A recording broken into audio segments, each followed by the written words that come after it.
Bom, e a gente vai falar sobre quais os cuidados que a gente deve ter com nossos bichinhos, né, com os nossos pets, na hora de escolher os brinquedos. E a gente, né, vai ter participação de vocês, mas antes disso, eu quero agradecer ao doutor, ao veterinário. Bom dia. Olá, Tudo bom bem dia. com o senhor? Tudo bem. Para falar sobre isso, eu tenho um pet. Né? Eu tenho uma Frida, uma poodle pequenininha, fofa. Na hora de escolher os brinquedos, eu tenho muita dificuldade. Eu acho que você também, que está em casa, tem um pouco de dificuldade também para escolher, né? Qual é o brinquedo ideal, né, que a gente pode oferecer, né? Ofertar para esse nosso bichinho.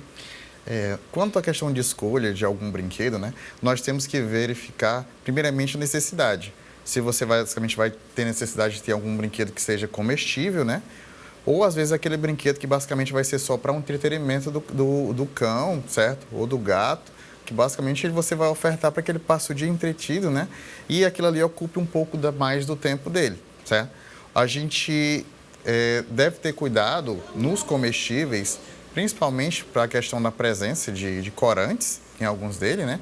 Que ao longo prazo, né, a presença desses corantes podem causar alguns danos à saúde, certo? E a questão dos brinquedos para a questão do entretenimento, também saber escolher qual seria o brinquedo para não haver risco, né? De basicamente, digamos, a estrutura do brinquedo, digamos, o cãozinho venha a comer, mastigar e às vezes acabar engolindo parte desse brinquedo. Para identificar, deve ser uma loucura isso, né, doutor? Doutor José Wilson, a gente tem uma participação de uma telespectadora que é a Jéssica Cordeiro. Ela é tutora do Logan, né, que é um cão de raça, da raça Golden. E ela fala de um episódio que aconteceu com esse bichinho, né? E a gente vai acompanhar. Oi, meu nome é Jéssica, eu tenho um Golden Retriever de 5 anos. Aproximadamente 3 anos eu tive 2 experiências com ele. Primeiro ele estava fazendo uso de uma medicação que dava bastante fome. E nesse período ele engoliu uma esponja e engoliu um pedaço de um brinquedo que ele tinha destruído. Isso nunca tinha acontecido.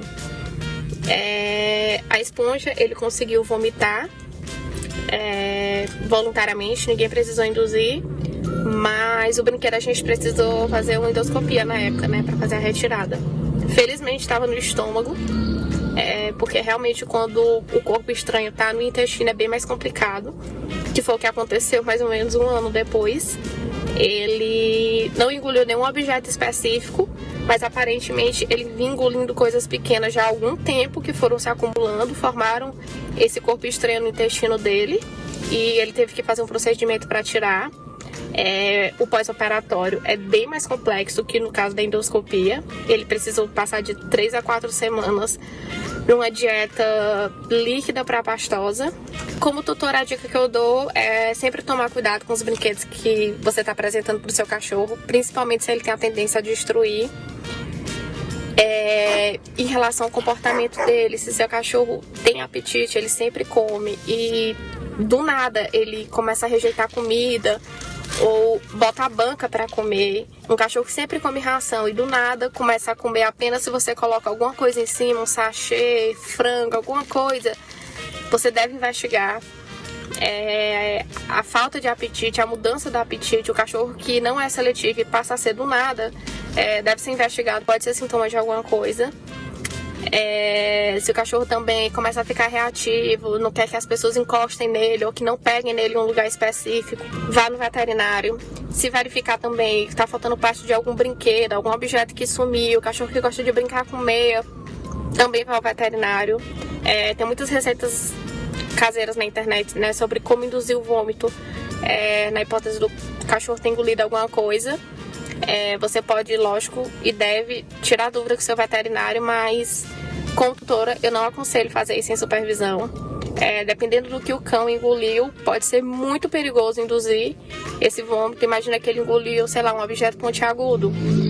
Você vai lá, induz o vômito com alguma coisa que você viu na internet e esse cachorro pode se machucar quando vai vomitar esse objeto, né?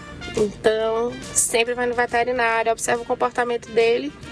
E minhas dicas são essas. Espero que ajude. Nossa, eu não imaginava que cachorro comia tanto assim, não. E o doutor José Wilson estava falando que é muito comum, né, doutor? Sim.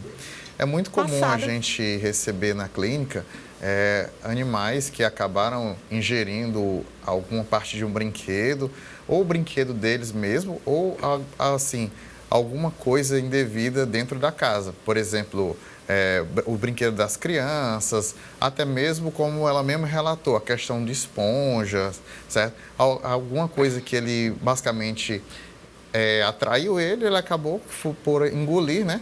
E geralmente a gente só consegue realmente descobrir depois que o animal ele já está em algum quadro, que no caso ele já está apresentando algum vômito, falta de apetite. Quando a gente se depara com o quadro, né, de fazer os exames complementares, a gente acaba diagnosticando esse quadro de corpo estranho. Então deve ser até complicado para o tutor identificar, porque geralmente você deixa os brinquedinhos lá e você sai. E você não sabe se ele engoliu alguma coisa e as reações são essas, né? De vômitos. Muitas vezes é um fator surpresa, né? Como eu falei, você nunca imagina, mas só que tem algumas raças, né? Que essas, tipo o Golden, ele basicamente, os Golden eles são bem ativos, né? Eles tendem basicamente a querer mastigar, basicamente a querer engolir quase tudo, né? Então o proprietário ele tem que ter muita cautela, né? Assim, de onde ele vai ficar, o que ele vai deixar sobre o chão e até mesmo o tipo de brinquedo que ele vai estar oferecendo para ele. Doutor, quais são as raças que comem mais, assim, devidamente? Se eu fosse falar de uma rotina, basicamente, onde a gente recebe mais animais nesse tipo de situação, né, que acabaram engolindo algo que não deveriam, se eu fosse colocar primeiramente o Golden, né, ultimamente o Spitz tem tido muitos casos, né, da gente receber Spitz com essa questão de ter engolido algo que não deveria, certo? E o Beagle, se eu fosse colocar como os 3 primeiros, seriam essas raças aí. Lógico que as outras raças, todas estão suscetíveis, né, a esse tipo de situação, certo? Vai depender muito da questão do comportamento, da questão do hábito do cão, né? Basicamente, tem cães que eles acabam pegando, você, como ela falou, digamos, um brinquedo que ele é mais frágil, feito de espuma e tudo mais. Mais fácil. Então, vai ser muito mais fácil ele pegar, ele destruir e engolir, certo? E, basicamente, coisas também, tipo, como coisas de cozinha, certo? Às vezes, algo que tem plástico, sacolas de plástico, tudo isso aí que for deixado, basicamente, próximo ali, de fácil acesso para eles vão acabar mexendo. Lá em cima mesmo. Agora, só uma perguntinha, doutor. Tem a idade, assim, os pequenininhos filhotes, ou os mais velhos, ou não? Ou qualquer idade tá? Na verdade, os filhotes, eles sempre tendem a ser mais, né? O filhote, ele sempre tende a ser mais esperto para esse tipo de situação. Porque o filhote, ele está conhecendo, tudo para ele é uma brincadeira, né? E, basicamente, tudo ele vai estar querendo conhecer, mexer em algo que não deve. Digamos que a casuística maior vai ser basicamente de cães filhotes no início da vida adulta. Já um animal, um cachorro, um gato mais velho, ele já tem basicamente, ele já tem um certo... basicamente, é muito mais difícil a gente encontrar, porque ele já tem um conhecimento maior disso aí já. Mas o filhotinho não. O filhote, geralmente, ele tende realmente a engolir o que não deve. É que nem bebê, né? Criança, tem que ter cuidado com os brinquedos que a gente dá para as crianças e para os pets também, porque a facilidade de comer é bem maior. Doutor José Wilson, muito obrigada pela sua participação e esclarecimento sobre isso, né? Quem tem pet em casa sabe que tem que ter todo o cuidado dobrado, né? E isso é muito importante a gente saber. Muito obrigada pela sua participação aqui no Tem de Tudo. Entendeu? E agradecer aqui a toda a equipe da Pet Vitale também. Muito obrigada.